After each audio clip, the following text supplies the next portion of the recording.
Record has just hit Jamaica. Hurricane Melissa made landfall today as a Category 5 storm.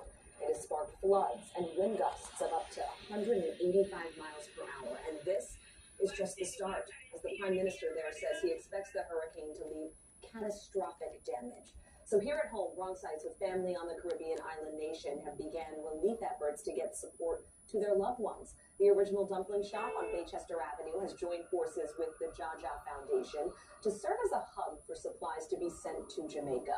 They're taking bottled water, food that won't go bad, clothing, blankets, and baby supplies. One person that we spoke with there says it's not the first time that she's seen the damage a hurricane like Melissa could do to Jamaica.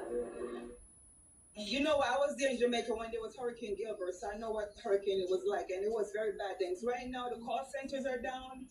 People don't have food. So if you got money, guys, and you're here in America, you can help your family. Please send something back home, if it's even a little small change, to help them, because right now they're really going to need it.